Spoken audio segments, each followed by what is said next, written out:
Hi welcome to my YouTube channel. ಇವತ್ತು ನಮ್ಮ ಮನೇಲಿ ನುಗ್ಗೆ ಸೊಪ್ಪಿನ ಸಾಂಬಾರು. ನಮ್ಮ ಅಜ್ಜಿಗೆ ನುಗ್ಗೆ ಸೊಪ್ಪಿನ ಸಾಂಬಾರು ಅಂದರೆ ತುಂಬಾ ಇಷ್ಟ. ನುಗ್ಗೆ ಸೊಪ್ಪಿನ ಸಾಂಬಾರು, ನುಗ್ಗೆಕಾಯಿ ಸಾಂಬಾರು ಮತ್ತು ನುಗ್ಗೆ ಸೊಪ್ಪಿನ ಕುಪ್ಸಪ್ಪು ಅಂದರೆ ನಮ್ಮ ಅಜ್ಜಿ ತುಂಬಾ ಇಷ್ಟ. ಯಾವಾಗೂ ಮಾಡಂತಿರ್ತತೆ. ನುಗ್ಗೆಕಾಯಿ ಕಾಣ್ಸೋಕ್ಕಿಲ್ಲ, ನುಗ್ಗೆ ಸೊಪ್ಪು ಕಾಣ್ಸೋಕ್ಕಿಲ್ಲ, ಯಾವಾಗೂ ನೋಡಿದ ತಕ್ಷಣ ಮಾಡಮ್ಮ ನುಗ್ಗೆಕಾಯಿ ಸಾಂಬಾರು ಮಾಡು, ನುಗ್ಗೆಕಾಯಿ ಸೊಪ್ಪಿನ ಸಾಂಬಾರು ಮಾಡು ಅಂತ ಹೇಳ್ತಾನೆ ಇರುತ್ತೆ. ಹಂಗಾಗಿ ಇವತ್ತು ನಮ್ಮ ಮನೇಲಿ ನುಗ್ಗೆ ಸೊಪ್ಪಿನ ಸಾಂಬಾರು. ನೋಡಿ ನಮ್ಮ ಅಜ್ಜಿ ಎಲ್ಲ ಬಿಡಿ ಬಿಡಿಯಾಗಿ ಸೋಸಿಟ್ಟೈತೆ. ಹಂಗಾಗಿ ಸ್ವಲ್ಪ ಬೇಳೆ ಬೇಯಿಸೋಕ್ಕಿಟ್ಟಿದ್ದೆ, ಬೆಂದಿದ್ದಾವೆ. ಅದರೊಳಗೆ ಬೆಂದಾದಮೇಲೆ ಸ್ವಲ್ಪ ನುಗ್ಗೆ ಸೊಪ್ಪು ಇಟ್ಟಿದ್ದೀನಿ ಬೇಯಿಸೋಕ್ಕೆ.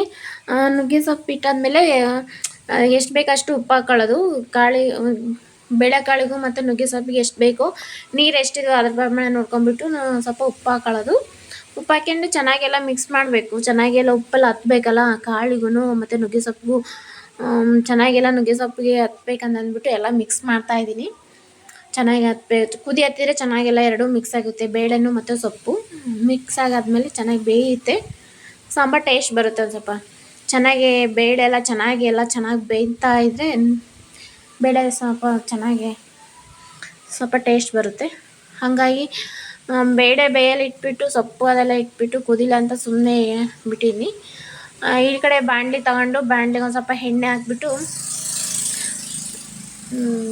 ಹಸಿಮೆಣ್ಸಿನ್ಕಾಯಿ, ಈರುಳ್ಳಿ, ಕಾಯಿ ಮತ್ತು ಜೀರಿಗೆ, ಬೆಳ್ಳುಳ್ಳಿ ಎಲ್ಲ ನೀಟಾಗೆಲ್ಲ ಜೋಡಿಸ್ಕೊಂಡು ಅದೆಲ್ಲ ಫ್ರೈ ಮಾಡ್ಕೋಬೇಕು ಚೆನ್ನಾಗಿ. ಬಾಣಲಿಗೆ ಹಾಕ್ಬಿಟ್ಟು ಒಂಚೂರು ಎಣ್ಣೆ ಹಾಕಿದ್ದೀನಲ್ಲ, ಚೆನ್ನಾಗಿ ಕಾಯ್ದಿದೆ. ಈಗ ಅದಕ್ಕೆ ನೋಡಿ, ಈಗ ಹಸಿಮೆಣ್ಸಿನ್ಕಾಯಿ ಹಾಕಿದ್ದೀನಿ. ಸ್ವಲ್ಪ ಹಣ್ಣಾಗಿರೋ ಮೆಣಸಿನ್ಕಾಯಿ ಎಲ್ಲ ಹಣ್ಣಾಗಿರೋದು. ಹಣ್ಣಾಗಿರೋ ಮೆಣಸಿನ್ಕಾಯಿ ಸಾಂಬಾರು ಮಾಡಿದ್ರೆ ಸ್ವಲ್ಪ ಚೆನ್ನಾಗಿರುತ್ತೆ ಅಂತಂದ್ಬಿಟ್ಟು ನಮ್ಮ ಅಜ್ಜಿ ಹಣ್ಣಾಗಿರೋದು ಹಾಕಿದ್ದಾಳೆ.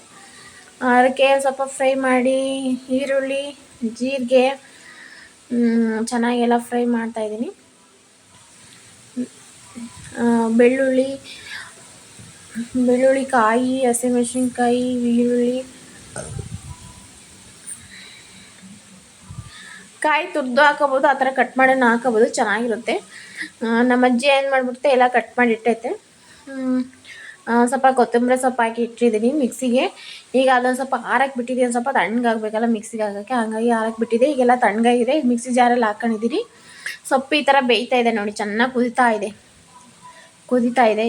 ಹಂಗಾಗಿಬಿಟ್ಟು ಕಡಲೆ ಬೀಜ ಹುರ್ಕೊತ ಇದ್ದೀನಿ. ಕಡಲೆ ಬೀಜ ಏನಕ್ಕಪ್ಪ ಅಂದರೆ ಸೊಪ್ಪಿರುತ್ತಲ್ಲ, ತಿಳಿ ತಗೊಂಬಿಟ್ಟು ಸೊಪ್ಪಿರುತ್ತಲ್ಲ ಅದಕ್ಕೆ ಮಿಕ್ಸ್ ಮಾಡೋಕ್ಕೆ ಚೆನ್ನಾಗಿರುತ್ತೆ ತಿನ್ನೋಕ್ಕಂದ್ಬಿಟ್ಟು ನಮ್ಮ ಅಜ್ಜಿ ಕಾಯಿನೂ ಕಡಲೆ ಬೀಜ ಎರಡೂ ಮಿಕ್ಸ್ ಮಾಡಿದ್ರೆ ಚೆನ್ನಾಗಿರುತ್ತೆ ಅಂದ್ಬಿಟ್ಟು ಕಡಲೆ ಬೀಜ ಹಾಕ್ತಾಯಿದ್ದೆ.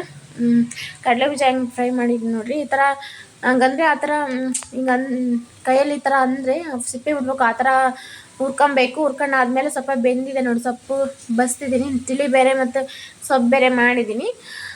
ಚೆನ್ನಾಗಿ ಇವಾಗ ಫ್ರೈ ಮಾಡ್ಕೊಂಡಿರೋದೆಲ್ಲ ಅದಕ್ಕೆ ತಕ್ಕನಷ್ಟು ಎಷ್ಟು ಬೇಕೋ ಅಷ್ಟು ಸಾಂಬಾರಿಗೆ ಸ್ವಲ್ಪ ಬೇಳೆನ ಸ್ವಲ್ಪ ಸೊಪ್ಪು ಮಿಕ್ಸ್ ಆಗಿರೋದನ್ನ ಸ್ವಲ್ಪ ಹಾಕೊಂಡಿದ್ದೀನಿ. ಹಾಕೊಂಡಾದ್ಮೇಲೆ ಮಿಕ್ಸಿಗೆ ಹಾಕ್ಕೊಂಡು ಮಿಕ್ಸಿಗೆ ಹಾಕಿದ್ದೀನಿ. ಮತ್ತು ಮಿಕ್ಸಿಗೆ ಹಾಕೋ ಬಂದಿದ್ದೀನಿ. ಅದೆಲ್ಲ ಒಂದು ಪಾತ್ರೆಯಲ್ಲಿ ಹಾಕಿದ್ದೀನಿ. ನೀರಿದೆ ನೋಡಿ, ತಿಳಿ ನೀರಿಷ್ಟು ಬಗ್ಸ್ತಿದ್ದೀನಿ ಅದನ್ನು ಖಾರನೂ ಮತ್ತು ಬೆಸ್ತಿರೋ ನೀರು ಎಲ್ಲ ಮಿಕ್ಸ್ ಮಾಡಬೇಕು. ಮಿಕ್ಸ್ ಮಾಡಿದರೆ ಸಾಂಬಾರು ರೆಡಿ ಆಗುತ್ತೆ. ಅದಕ್ಕೆ ಒಂದು ಸ್ವಲ್ಪ ಒಗ್ಗರಣೆ ಕೊಡಬೇಕು. ಹಂಗಾಗಿ ಇದೊಂದು ಸ್ವಲ್ಪ ಸೈಡಿಗೆ ಇರಲಿ ಅಂತ ಅಂದ್ಬಿಟ್ಟು ಈ ಥರ ಬಂದಿದೆ ನೋಡಿ ಸಾಂಬಾರು. ಎಷ್ಟು ಗಟ್ಟಿಯಾಗಿದೆ. ಹುಣ್ಸೆಹಣ್ಣು ಹಾಕಬೇಕಾಗಿತ್ತು, ಹುಣ್ಸೆಹಣ್ಣು ಮರ್ತಿದ್ದೆ. ಇಲ್ಲಿ ನೀರಲ್ಲಿ ನೆನೆಯಕ್ಕಿಟ್ಟಿದ್ದೆ. ಅದಕ್ಕೆ ಅದು ಚೆನ್ನಾಗೆಲ್ಲ ಒಂದು ಸ್ವಲ್ಪ ಇಸ್ಕಿ ತೊಳೆದು ಸ್ವಲ್ಪ ಹುಳಿ ತಗೊಂಡು ಹುಳಿ ಎಲ್ಲ ಮಿಕ್ಸ್ ಮಾಡ್ತಾಯಿದ್ದೀನಿ ನೋಡಿ. ಈಗ ಸಾಂಬಾರು ಚೆನ್ನಾಗಿರುತ್ತೆ ಅಂತಂದ್ಬಿಟ್ಟು ಕಡಲೆ ಬೀಜ ನೋಡಿ ಈ ಥರ ಮಾಡಿದ್ದೀನಿ. ಚೆನ್ನಾಗೆಲ್ಲ ಇದು ಮಾಡಿ ಸಾಂಬಾರ್ಗೆ ಒಗ್ಗರಣೆ ಹಾಕಬೇಕಲ್ಲ, ಎಲ್ಲ ರೆಡಿ ಮಾಡ್ತಾಯಿದ್ದೀನಿ. ಕರ್ಬೇವಿನ ಸೊಪ್ಪು, ಈರುಳ್ಳಿ ಹಾಕಿ ಒಗ್ಗರಣೆ ಮಾಡಿದ್ದೀನಿ. ಸೊಪ್ಪಿಗೆ ನೋಡಿ ಈ ಥರ ಎಲ್ಲ ಚೆನ್ನಾಗಿ ಹಿಂಡ್ಕೊಂಡು ಸೈಡಿಗೆ ಇಟ್ಕೊಂಡಿದ್ದೀನಿ. ಅದಕ್ಕೆ ಒಗ್ಗರಣೆ ನೋಡಿ ಚಟ್ನಿ ಕಡಲೆ ಬೀಜ ಪೌಡ್ರ್ ಆ ಥರ ನೋಡಿರಿ, ಸೊಪ್ಪು ಮತ್ತು ಕಡಲೆ ಬೀಜ ಪೌಡ್ರು ಚೆನ್ನಾಗೆಲ್ಲ ಮಿಕ್ಸ್ ಮಾಡ್ತಾಯಿದ್ದೀನಿ. ಚೆನ್ನಾಗಿರುತ್ತೆ. ಕಡಲೆ ಬೀಜ ಹಾಕಿದ್ರೂ ಚೆನ್ನಾಗಿರುತ್ತೆ, ಕಾಯಿ ತುರಿ ಹಾಕಿದ್ರೂ ಚೆನ್ನಾಗಿರುತ್ತೆ. ನಮ್ಮ ಮನೇಲಿ ಅಂದ್ಬಿಟ್ಟು ಕಡಲೆ ಬೀಜ ಇದ್ವಲ್ಲ, ಹಂಗಾಗಿ ಕಡಲೆ ಬೀಜ ಹಾಕ್ತಾಯಿದ್ದೀನಿ ನಾನು, ಚೆನ್ನಾಗಿರುತ್ತೆ ಅಂದ್ಬಿಟ್ಟು. ನೋಡಿ ಈ ಥರ ಸೊಪ್ಪಿನ ಸಾಂಬಾರು ಮುದ್ದೆ ರೆಡಿಯಾಗಿದೆ.